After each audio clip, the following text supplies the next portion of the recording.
खुलुमबाय बेयो बड'लेण्ड इंखं टेलिभिजन दिनै 1 सेप्तेम्बर 2022 बृहस्पतिबारखालि सानसेनि बरादखौ नोंथांमोननि खाथियाव लाबोदों आं सदानन्द दैमारिया।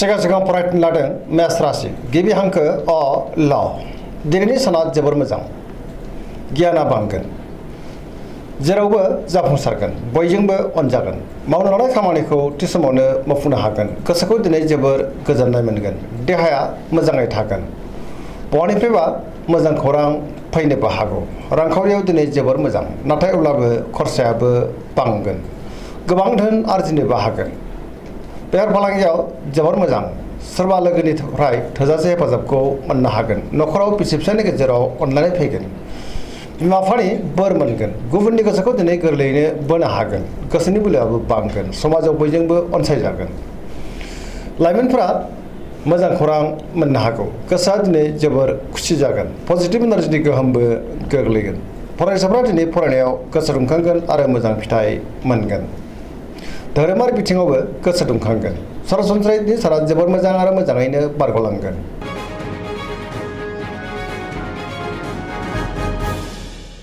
वृष राशि गिबि हांखो इ उ ब दिनैनि साना जोबोर मोजां बयजोंबो अनजागोन आरो अनसायजागोन गोदान मिजिं आरो गोदान बोलो फैनो हागौ मोनफ्रोमबो बिथिङावनो जाफुंसारगोन गोबां मोजां खाबु फैनोबो हागौ गोसोखौ दिनै जोबोर गोजोननाय मोनगोन गोसोनि बोलोआ बांगोन मावनो लानाय खामानिखौ मावफुंनो हागोन सिगांनि बबेबा आद्रा खामानिखौबो दिनै मावफुंनो हागोन समाजाव मान मोनगोन रांखावरियाव मोजां गोबां धोन आरजिनो हागोन बेफार फालांगियाव दिनै जोबोर मोजां आयाबो बांगोन न'खराव बिसि फिसायनि गेजेराव अनलायनाय फैगोन बिदा फंबायजों मोजां सोमोन्दो थागोन आरो बिसोरनिफ्राय अननायखौ मोनगोन देहाया मोजाङै थागोन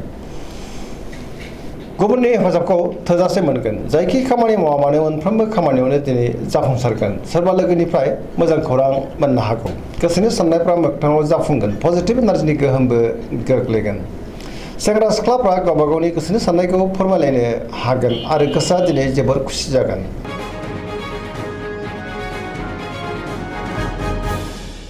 मिथुन राशि गिबि हांखो क स दिनैनि साना मोजां आरो गाज्रिनि गेजेरजों बाबेरलांगोन सोरनिबा गाज्रि नोजोर गोग्लैनोबो हागौ नेगेटिभ एनार्जिनि गोहोम गोग्लैनो हागौ सांग्रां जानांगोन मोनफ्रोमबो बिथिङाव जाफुंसारनाय नङा गियाननि आंखाल जानोबो हागौ गोसोखौ दिनै जोबोर गुलाय गुजाय मोनगोन गोसोआ जोबोर उसुखुथु जागोन देहाया दिनै बारा मोजां थानाय नङा गोबां रोखोमनि देहायारि जेंनाजों मोगा मोगि जानांनो हागौ जानाय लोंनायाव सांग्रां जानांगोन रांखावरियाव दिनै जोबोर मोजां आयाबो बांगोन बेफार फालांगियावबो जोबोर मोजां होनजायो न'खराव दिनै अनलायनाय फैगोन बिमा बिफानि अननाय आरो बोरखौ मोनगोन समाजाव मान मोनगोन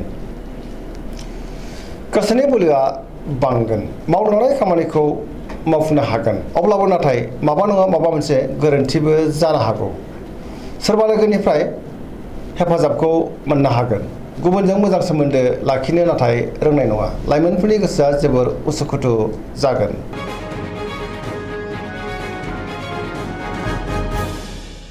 कर्कट राशि गिबि हांखो ड ह दिनैनि साना जोबोर मोजां माबा मोनसे मोजां खौरां मोननो हागौ गोसोखौ दिनै जोबोर गोजोननाय मोनगोन लोगो लेवानि आंखाल जानाय नङा सोरबा लोगोजों बाख्नाय जानो हागौ गोसोनि साननायफ्रा मोगथाङाव जाफुंगोन गोसोआव पजिटिभ साननाय फैगोन गोथों आरो गोग्गो साननो रोंगोन गियाननि आंखाल जानाय नङा सोरबा लोगोनिफ्राय हेफाजाब मोननो हागौ रांखावरियाव मोजां गोबां धोन आरजिनो हागोन बेफार फालांगियावबो जोबोर मोजां होनजायो न'खरावबो दिनै अनलायनाय फैगोन समाजाव लोगो लेवा बांगोन देहायाबो दिनै मोजाङै थागोन गुबुननि हेफाजाब मोननो हागोन बयजोंबो अनसायजागोन फरायसाफ्रा दिनै फरायनायाव गोसो दुंखांगोन आरो मोजां फिथाइ मोननोबो हागोन।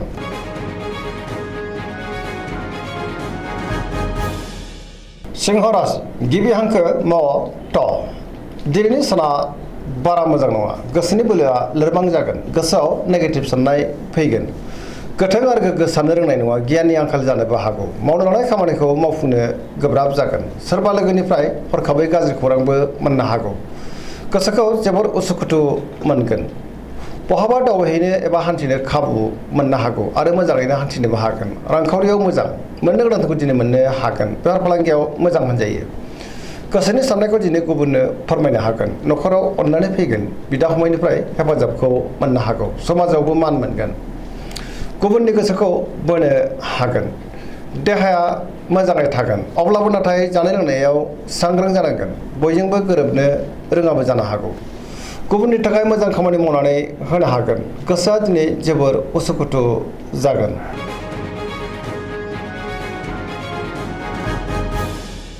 कन्या राशि गिबि हांखो प ट। दिनैनि साना बारा मोजां नङा। गुबुननि हेफाजाब मोननो गोब्राब जागोन। गोसोआव नेगेटिभ साननाय फैनो हागौ। गोथों आरो गोग्गो साननो रोंनाय नङा। गियाननि आंखाल जानोबो हागौ। रांखावरियाव बारा मोजां नङा। बेफार फालांगियाव बारा मोजां नङा। गोबां खहा जानो हागौ। देहाया दिनै मोजाङै थागोन। न'खराव अननानै फैगोन। गोबां खामानियाव दिनै मुखुब थागोन। गोसोखौ जोबोर आला खाला मोनगोन। नेगेटिभ एनार्जिनि गोहोमबो गोग्लैनो हागौ। सांग्रां जानांगोन।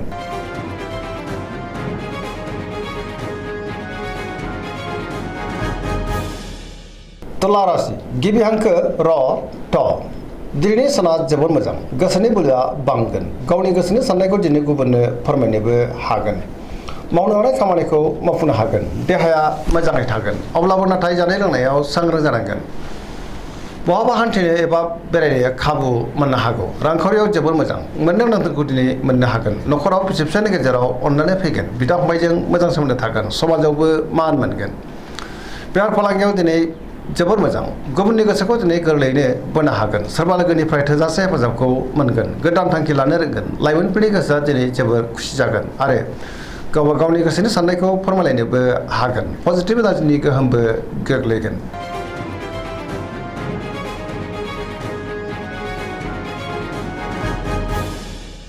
वृश्चिक राशि गिबि हांखो न स।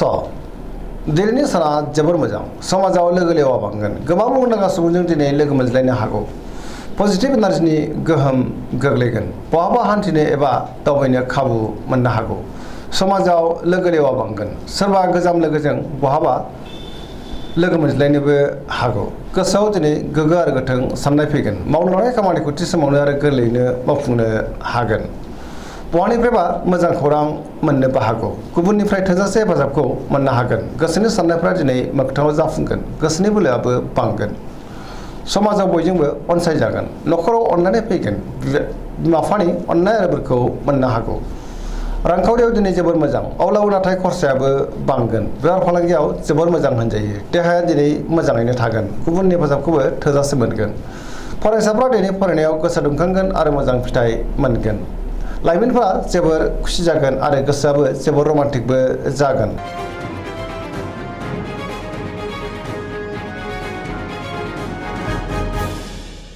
धनु राशि गिबि हांखो ध फ भ।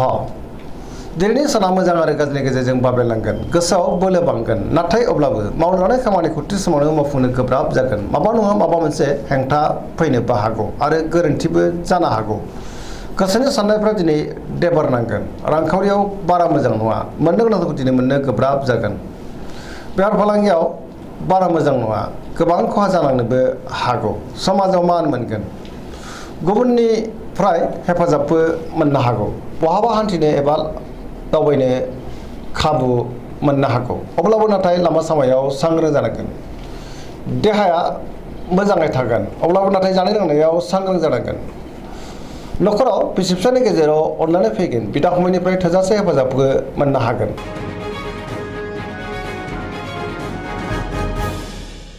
मकर राशि गिबि हांखो ख ज।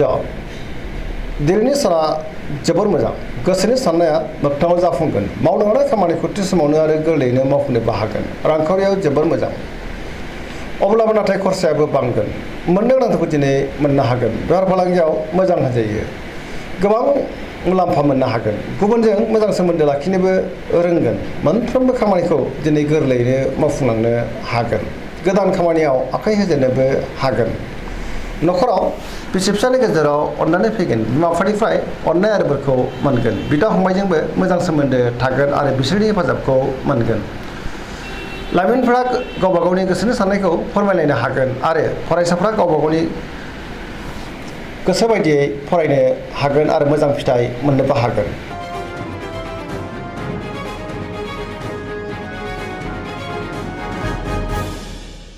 कुम्भ राशि गिबि हांखो ग स दिनैनि साना जोबोर मोजां गोसोखौ दिनै जोबोर गोजोननाय मोनगोन मावलांनाय खामानिखौ थि समावनो आरो गोरलैयैनो मावफुंनोबो हागोन बहानिफ्रायबा मोजां खौरां फैनोबो हागौ समाजाव मान मोनगोन गोबां मुंदांखा सुबुंजों दिनै लोगो मोनज्लायनो हागौ रांखावरियाव जोबोर मोजां बहानिफ्रायबा गोबां धोन मोननो हागोन देहाया दिनै मोजाङै थागोन अब्लाबो नाथाय जानाय लोंनायाव सांग्रां जानांगोन न'खराव बिसि फिसायनि गेजेराव अननानै फैगोन गुबुननि हेफाजाबखौ मोनगोन बिमा बिफानि अननाय आरो बोरखौबो मोननो हागोन बहाबा दावबायहैनो एबा हान्थिनो खाबु मोननो हागौ पजिटिभ एनार्जिनि गोहोमबो गोग्लैगोन।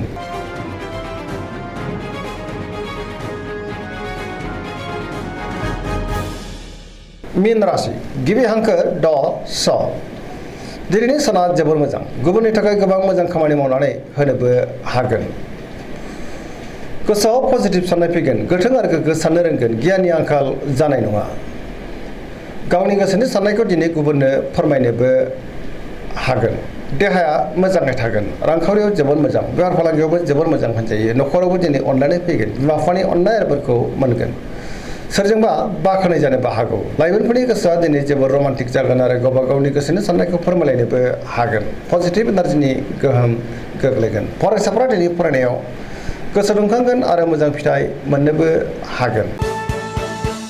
दिनैनि राशि फरायनाया एसेनोसै जोबनायाव बेखौनो खावलायो जाहाथे नोंथांमोना सानफ्रोमबो जोंनि बे बड'लेण्ड इंखं टेलिभिजनखौ नायबाय थायो आरो साबस्क्राइब खालामो लोगोसे लाइक खालामो आरो शेयार खालामो एसेनोसै गोजोन्थों।